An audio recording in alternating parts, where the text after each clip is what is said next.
Welcome to the Ryan Stick Show. What's going on today?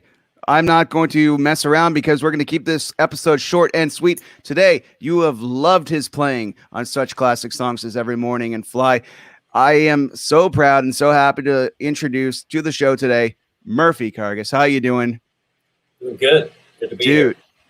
Dude, this is nuts. I just want to give you a little bit of a backstory, everybody, to how this interview happened. I was just kind of watching YouTube one day. Actually, no, I heard Mark McGrath talk about the song "Fly" and the writing of it on a this dude I know named Chris DeMakes, who is in Less Than Jake, and I'm like, wow, that's a really good story. I'm like, I want to learn more about Fly, so I'm like, Fly behind the scenes, and your videos pop up, and then Every Morning comes on, and Every Morning to me is a much better tune than Fly, and Fly is the one that everyone always talks about, but Every Morning is like such a great one. And I end up watching like 20 of your YouTube videos in a row. and I reach out and I'm just like, I don't know, maybe he'll say yes to this and stuff like that, because at this point I'm just kind of like, and then I moved on from your Sugar Ray songs. It's fascinating. You go through the entire catalog of Sugar Ray, you show people how to play it and a little story about it, which is, you know, every musician's dream is to learn how and why a song comes about. How did you? We'll talk about Sugar Ray in a minute, but let's talk about this YouTube page. How did you come about thinking to yourself, I want to do this? Because it's a commitment. Sugar Ray has a lot of songs. I know it was a lot. That's a good question. Yeah. I would say that I don't know. I had the channel, and I had messed around with YouTube before, and done some videos, but I don't know. It's funny you said and showed people how to play the Sugar Ray songs. I sort of did. I think I broke the song down. Theoretically, I could probably slow down and really show people how they go. I was kind of doing like just what they were to me. The Sugar Ray songs in order was kind of like how they were written and how they were recorded, and then how they went out live. Because there's 3 different versions of when you write a song. There's like behind the scenes of writing it, and there's in the studio recording it, and then there's the live version. So I thought it'd be cool to break that down. And it obviously came a little bit easy because, you know, they're songs from my band. But at the same time, there were songs that I hadn't played in years. Or sometimes songs I'd never even learned. I mean, you got to watch the videos to figure out why I just said that. But I just thought when I started to do a couple of videos, I go, you know what? Why don't I do our band's videos? Yeah. And why don't I do them all? Why don't I do like ever? I don't even know how many we had. And so I just started on the first one. Snug Harbor. It's not even a song, really. It's like a drum beat and we're clapping. And I go, this could be fun. So I kind of like journeys, and I kind of like having like, you know, a series. And it just started, and it was really fun to see how everybody, you know, thought it was cool. And so I'm glad you liked it. Absolutely, I liked it. And you've not only done that, but you've taken, you know, you started to actually teach people and show people how to play Clash songs.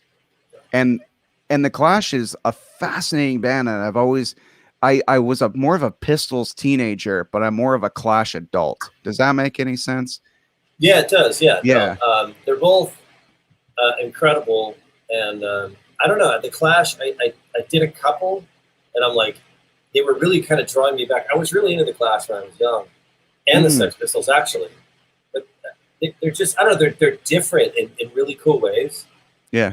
But the Clash's bass lines were so incredible. Glenn Matlock's bass lines in the Sex Pistols are amazing too.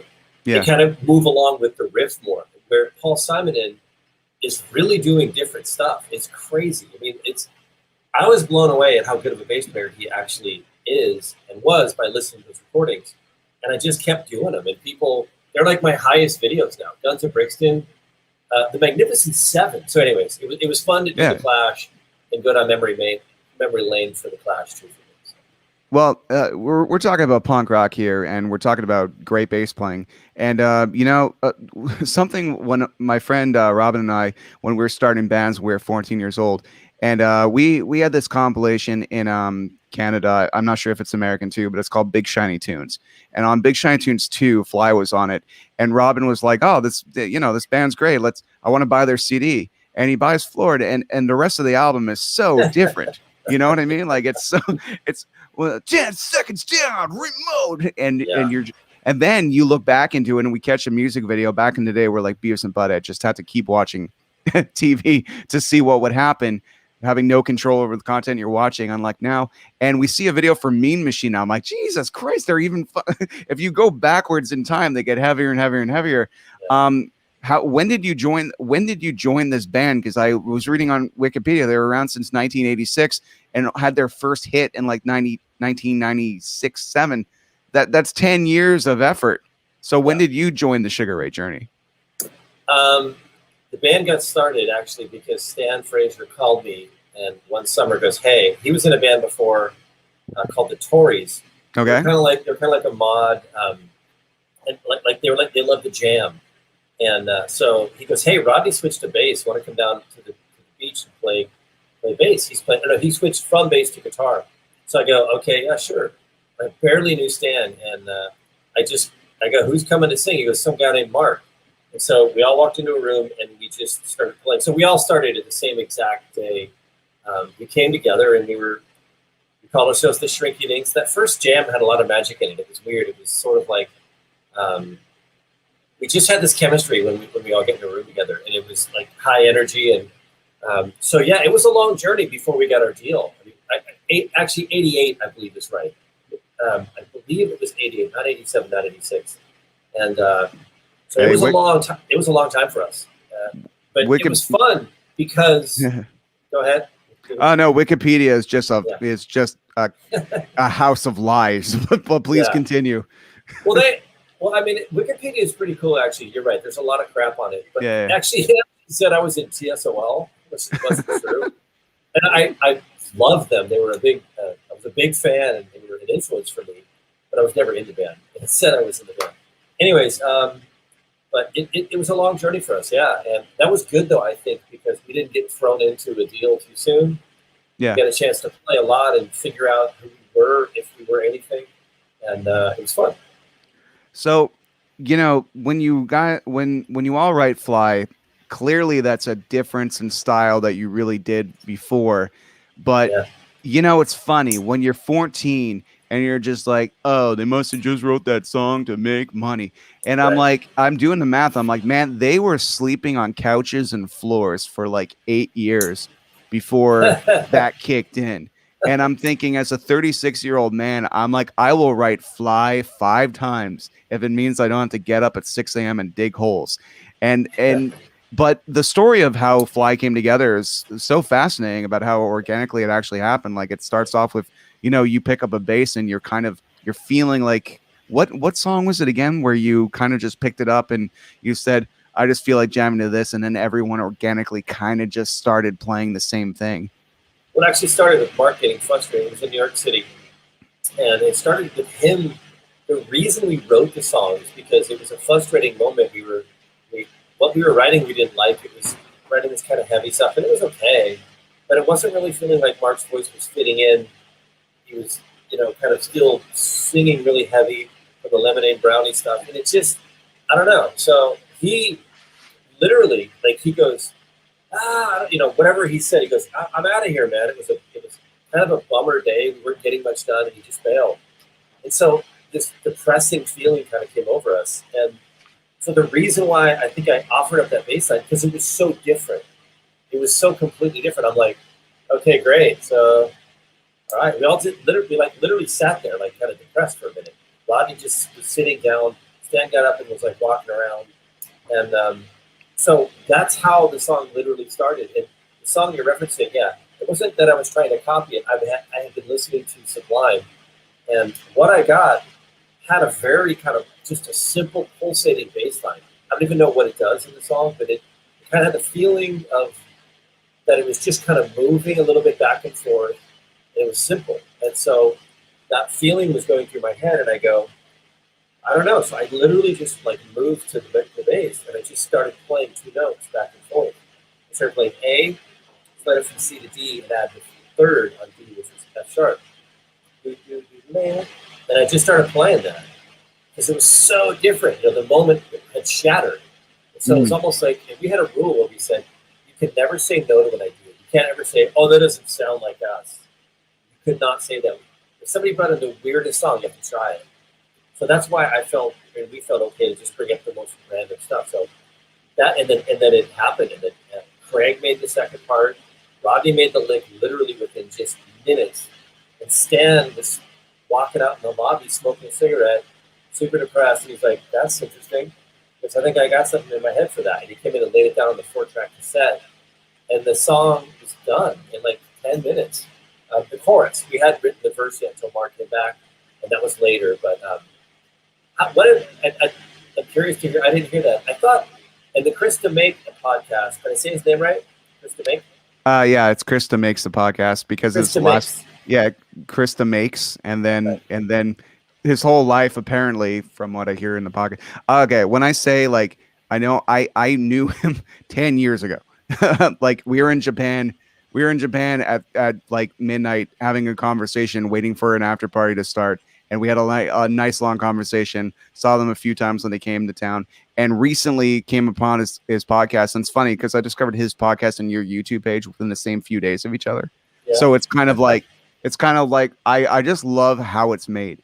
Like Yeah. I had my time. I had when music was the most important thing in the world to me, and I was just an audience member, just drooling over everything, absorbing it when it was the most exciting and energetic. And now I like revisiting how I felt about music, but seeing the other side of it. I find it so fascinating to be like, all these musicians are humans. They all have wants and needs. They're all hungry. They all have doubts. How the hell do they make gold? And Right. that's exactly what your show and his show was about. And it's fascinating, man. Absolutely fascinating. I think Mark was breaking down every morning, though, right? Not a fly. Yeah, he was talking about every morning, but he was bringing up Fly because that's the sound change. And then when you get to Fly, you're like, we need, oh my God, let's have another hit. How do we have another hit? And every morning came to you guys pretty soon in the process of the following record. Yeah, someday and every morning came pretty quick. And it was weird because I don't know. I didn't hear his podcast, but it's weird because we didn't realize that we didn't jinx it by saying let's write another Fly. Like you would be stupid, I think, as you said that, because I think you come up with trash, and the Fly wasn't written that way either. So what we realized though was that we remembered how it came together in the New York City rehearsal hall. So we go, let's just go where we were. We wanted to kind of recreate a creative atmosphere where we could do anything and just throw a bunch of shit against the wall. And so we did, and everybody just started laying down ideas all over the place. And then one idea came up, and it was this little drum and guitar line, which was brilliant from Craig and Rod. And then that was where, so people would literally come by the studio and like lay something on top of that, and then lay something else. And that's how they go. It was amazing. I think that we were just really feeling it, and we were not thinking, let's try to do another one. We kind of liked Fly though a lot, obviously. I mean, it was a big song for us, but we also enjoyed it. We thought, I think Fly's a good song. I love playing Fly. And so we were like, yeah, why not? And then it's also do rock stuff. But we started calling it the loop songs. Like Fly and Every Morning, because it was generated by Craig, our DJ, with a loop. So that's why they were the loop songs. So that's what we call them. We wouldn't say, let's write another hit. We go, yeah, let's try to write some more loop songs. So that way it was kind of free to like not have to write a hit, just make some cool stuff. It sounded like that. Absolutely. That's enough. Fascinating. So interesting about that. Every morning I just think it's like this beautiful pop anthem, but at the same time, like it's so fascinating because there's not a lot. The structure of it is so strange. Like you would think with a pop song, you have predictable structures, but in that first verse never kind of comes up again. I know. Didn't understand. Gone. Right. Yeah. It's like, what is that? It almost sounds like, it does sound like a verse, but it starts with the chorus. But the chorus, it just goes throughout the whole tune. Yeah. And then the verse, correct. It sort of just comes in mellow, and it's a weird structure. It's not a typical structure, but I feel like it does have a structure, and it seemed to work. So, I mean, it's the hookiest chorus ever. Stan, as you probably heard me say, and Mark mentioned, he came up with that chorus, and it's just like, there we go. And he wrote all our hits, all the choruses. Drummer. Fly, Every Morning, Someday, like, so he had a knack for it. And when we heard that, we're like, that is crazy, weird, and cool. What the That's amazing, man. So going backwards a little bit, now that you've like kind of solidified, like, let's make loop songs, and you're aware of your style Right. and potentially what you could. But back in the day when you guys were a hard rock heavy band mostly, you were the riff guy. Yeah. Right. Did you have I a love hard it. time? Did you have a hard time letting go of being the riff guy? The more albums you would make, and the less like heavy riffs were Yeah, required. that's a fair question. My answer is no because I don't play guitar live. Mm, So I write those things in the studio or at home or wherever. okay. So, but no, but you're right in terms of like the writing. Yeah, we started to kind of do more loop stuff, and it got away. And then Innocent of Leisure had like no rock songs. They had like so they. I was dying to write a rock song, and I'm like, Mm, you guys, we have like 11 loop songs so far. At that point, maybe like 20. I'm like, let's go okay. write a fucking rock song and play it. And we were in this little attic. It was kind of a bummer vibe. The studio wasn't really, it was weird. Anyway, so they go, yeah, Murphy, go ahead. And I had this song called Into the It was Doggy Door. And well, actually, Mark titled it. I just had the song, the music, and they liked it. And Mark Okay. thought it sounded kind of like Neil Young's, like, it's like rocked out era. And what was that? I forget, but Crazy Horse, I guess, or something. Anyway, so we went down. We were at A&M, was an amazing studio. We weren't using the big room. I'm like, let's go use the big room. So that song, Into the Doggy Door, is done at the big room at A&M, where they did like We Are the World, and it's very different from the rest of the record. The rest of the record is very kind of flute based and quiet and kind of melodic. And Doggy Door is just like we all played in a room live and turned up super loud.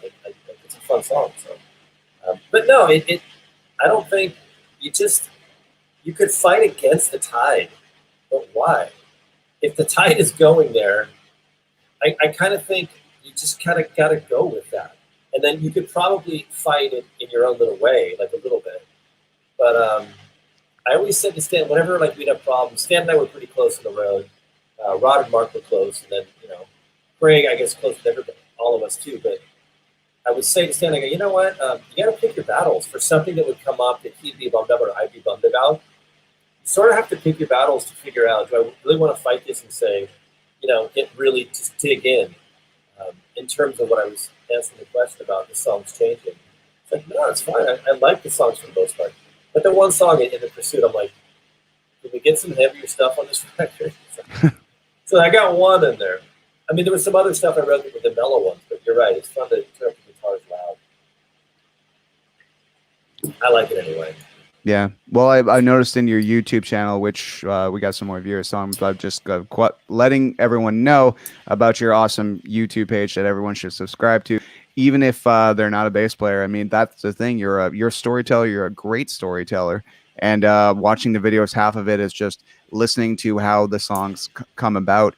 And another song I really love is Someday, because it reminds me of like an old Beach Boys song. Was Beach Yeah. Boys at all an inspiration for the way that came together? Because I know music video wise, you definitely were touching upon Beach Boys with all the pinstripe shirts.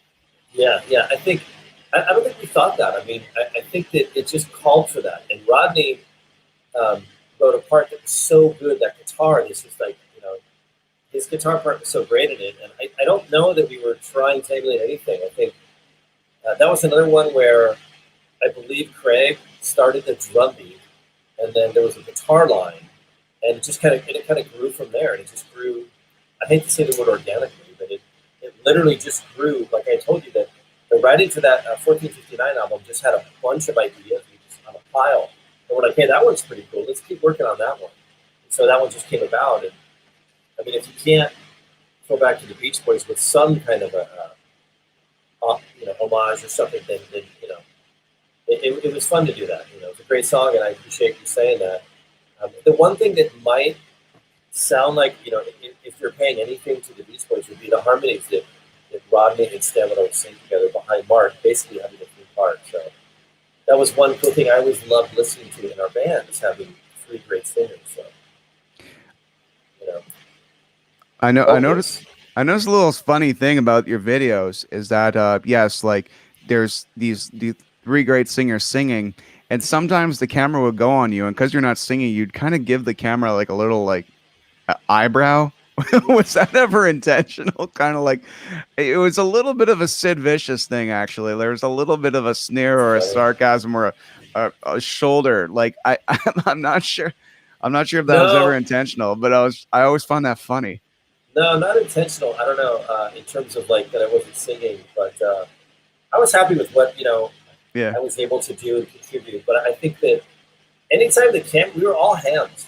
We were all. I mean, it's funny. A lot of times, people are camera shy. We were so not camera shy.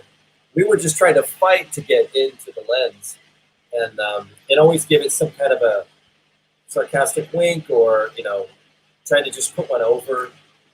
I don't think we were a band that attempted to kind of be really deep in the moment, sitting there. Well, maybe that's not true. Like when we play hard, and when we meant something, we would be in the moment and rock out and really try to be deep. But no, I don't think I had anything on my mind.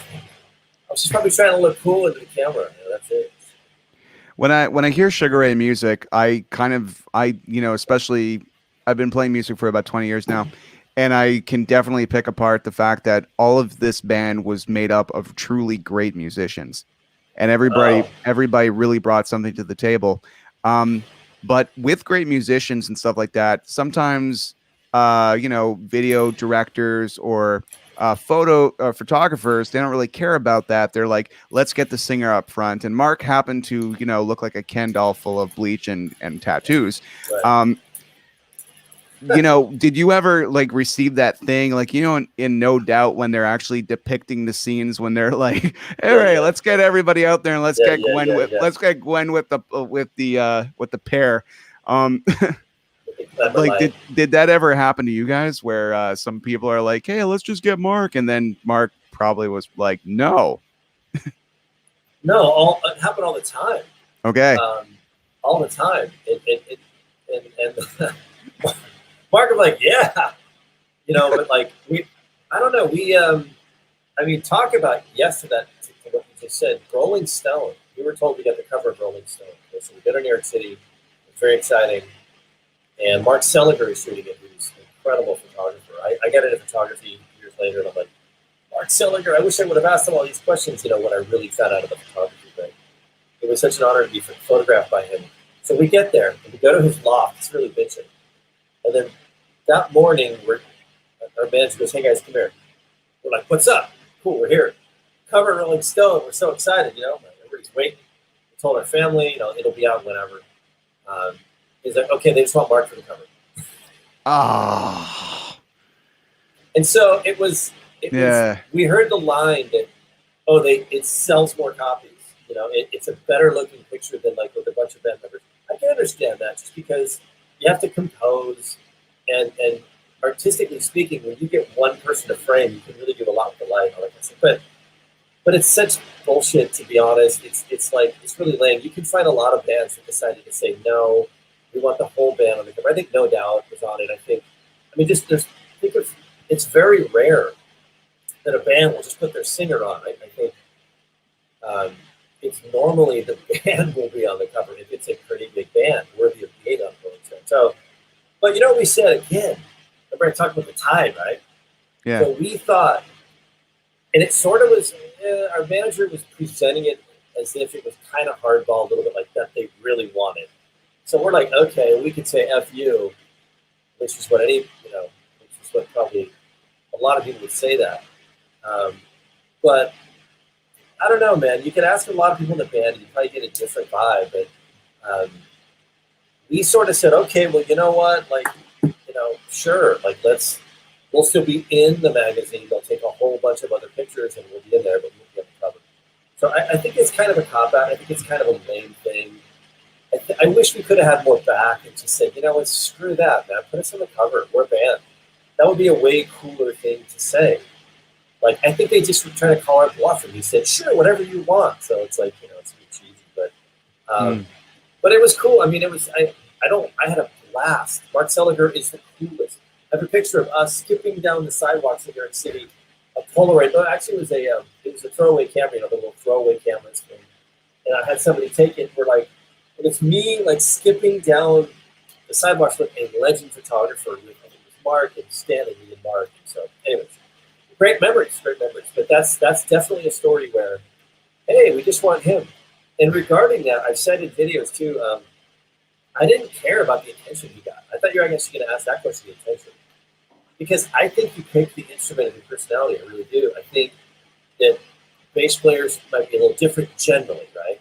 And you know, not every single time, but and I don't always want the attention. If I was in the mall and Mark would get like, you know, hounded or something, I didn't think that's interesting.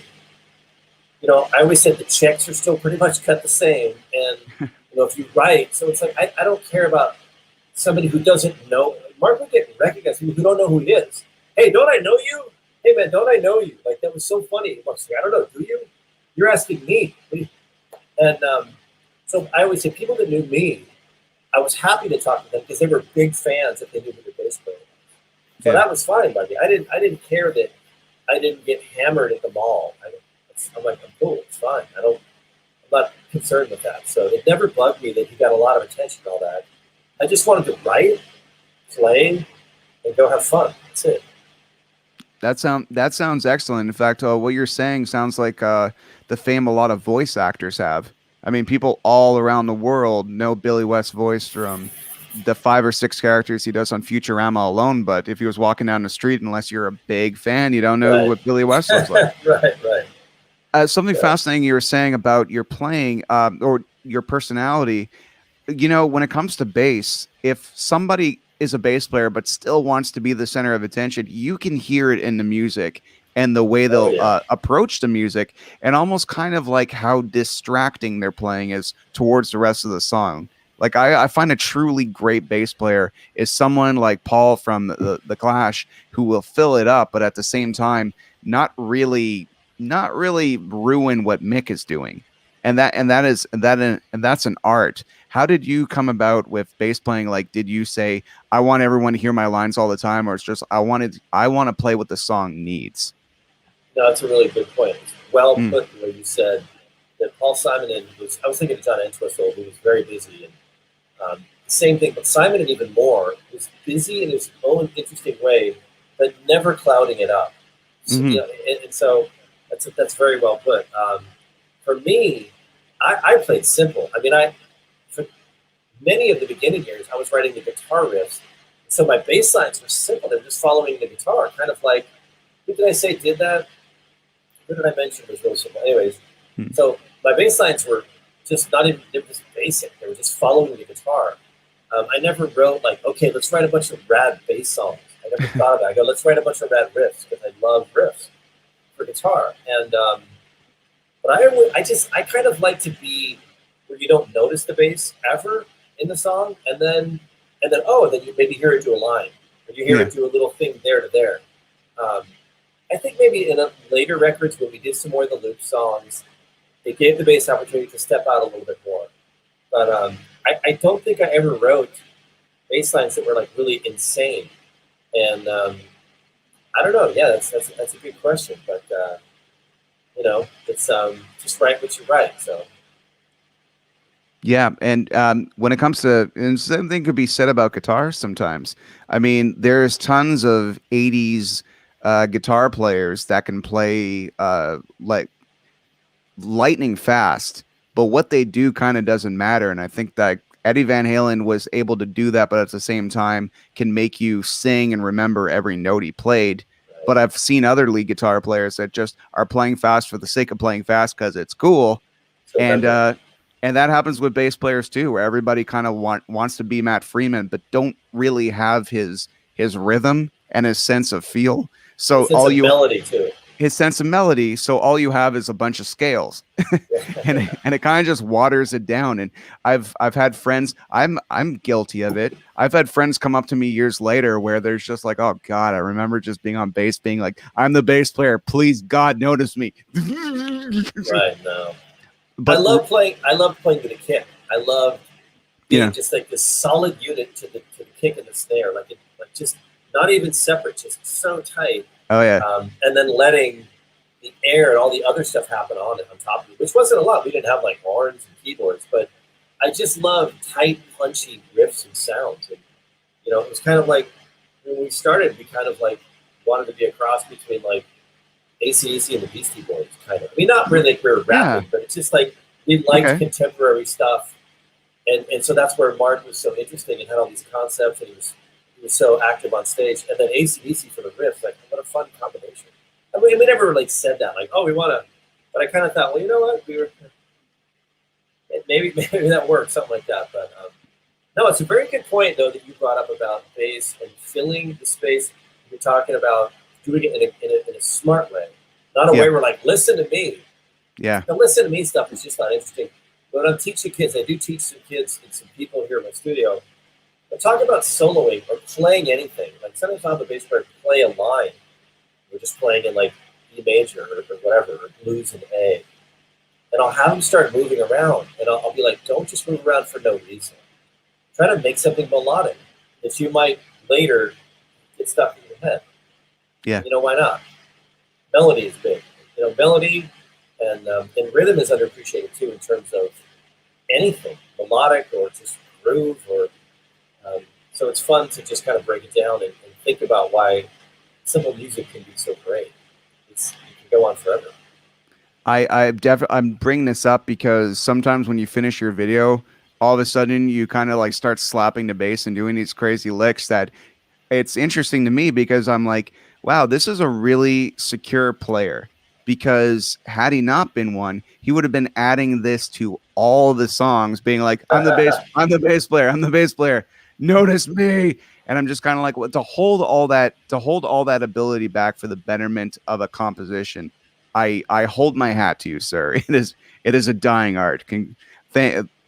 I'm just that's the highest compliment I could give a musician. It's just like thanks for not making it all about you. That's where it's all at. I mean, it's not about the song. It's about hearing certain things in the song and appreciating them. Not saying, oh, listen to this guy shredding. That's not good. I'm a song first person. It's all about the song. Yeah. I mean, and don't get me wrong, shredders are cool. Yeah. Like I can sing the entire solo from Metallica 1 just because it's a really good solo, actually. It actually is, and has parts and stuff. Anyway, Murphy, I don't want to keep you all night. I think we've gone a little bit longer than we were supposed to. But Okay. can you tell the kids exactly where they can find you on social media so they can enjoy your stuff just as much as I do? Yeah, exactly. On Instagram, it's just my name. It's not anything fancy. It's just Murphy Karges. That's spelled the Irish and the German way, Murphy. Karges is Karges. That's the same for YouTube too. So it's just Murphy Karges on YouTube, and you should be able to find me. And making videos. It's funny. I've been. It's interesting. You say, hey, check me out. I've been like hitting a weird patch on YouTube, trying to figure out. Okay, I love doing bass, and I'll always probably do bass videos. Just always, because it's my favorite instrument. But there's so much else that I kind of want to do.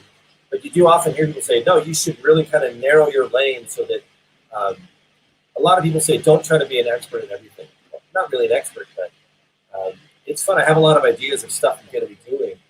And I'm excited to get started on those different, because it's just, there's so much we went through. There's just so much to share. It's fun to do that. So I appreciate you letting me talk about it and talk about what I want to do, but it's fun to share. I just love sharing the stories and trying to break things down because, man, it's all about music, man. It's the best. And you, by the way, your video work in the videos, I just got to compliment you right now because we're doing this on your YouTube videos. Your video quality is awesome. Like clearly you know what you're doing. Clearly you know what you're doing because your videos look and sound great. Yeah, I appreciate that. No, it takes. I actually started directing years ago on tour when Sugar Ray was. I started taking do photography with a film camera, and then I kind of got into a video camera. I started directing and I started editing, and I don't know. I appreciate that. It's nice. Thank you so much. It's funny. It kind of trips me up too. And I made a video a while back saying, man, don't get caught up in how good it looks. But I'm so guilty of that. I want it. I like it when it looks good. Yeah. But it's sometimes I should post some behind the scenes. I'm sitting here and I'll do like 20, like hi, I'm, and it's just it's not all. it's not all one take. It's not even close. There's Yeah. a lot of funny behind the scenes crap that I blow it on, but thank you. I appreciate that, and I just like looking at something that looks great and clear, and in focus, and so I'm glad you appreciate it. It's makes me feel like the hard work I put into it is enjoyed. So. Absolutely, man. One of my favorite shows. One of my favorite shows on YouTube. In fact, Radium Moon commented, said, "Hey Ryan, hey Murphy. Just want to say, 1459 was one of the first CDs I owned." 1459, by the way, is a great joke about how you are almost out of your 15 minutes of fame. That's self-aware humor. That's hilarious, considering how many hit singles you had off that album afterwards. Yeah, that's all Mark's genius. He came up with the title, and it was great to kind of, after a big hit song on the last record, let's put something out that lets people know we're not coming here with like a chest full of like bravado that we're so amazing. We want to poke fun at ourselves first. And then when the critics heard that, they're like, okay. Because they were sort of deflated. Because the title was saying, we get it. We might be done right now. So anyways, was it Radiant Moon? Radiant Moon, yeah. Radiant Moon, thank you so much for buying the record and enjoying it. It's really, really cool. Hey, their band's great, by the way. You'd really like him. If you have time, everyone out there watching, a really cool band, Radiant Moon. And Murphy, besides your YouTube page, just before we go, do you have any musical projects that you want to push, or anything else besides your social media? Always come back with us and hit us up. Yeah, no, I appreciate that, and it's been fun sitting here hanging out and chatting. I do actually. I've never released anything like myself. Okay. But I have so much music. Actually, after the band kind of broke up, I put my guitars away for 5 years. Really? I said, I don't want to look at a guitar. It was just a really bad feeling and a bad vibe, and I didn't want anything to do with it. And I didn't really think that. I just kind of said, I'm going to take a break. I need to just get away from it. And so when I got back to it, I started kind of playing because my kids got into it. I've been writing for the past couple of years, and I have a ton of music, and I have to put it out this year. I just have to. So, yeah, I'm going to put out some stuff, and who knows what it's going to be. There's a few are kind of all over the place. I might put out a couple little things because they're so different. One might be a very quiet piano piece. The other might be just a Replacements meets Matthew Sweet meets the Beatles song. So, yeah, but I do have some stuff I think I need to get out, and I appreciate you letting me say that, and I'm looking forward to doing that. Awesome. All right. He's everyone, I hope you enjoyed Murphy's interview here. He's the only person I know that has ever attacked Scooby-Doo. So, Murphy, I hope you come back on the show sometime, and we'll do way more interaction with the audience and stuff like that. This was oh, my friend Julia, this is the first timer, won't be the last timer. Thank you very much for watching Ryan Stick Show, everybody. And just on a personal note, just being a huge geek, just want to point out to everybody that the season finale of WandaVision is tomorrow, and so is Coming to America too.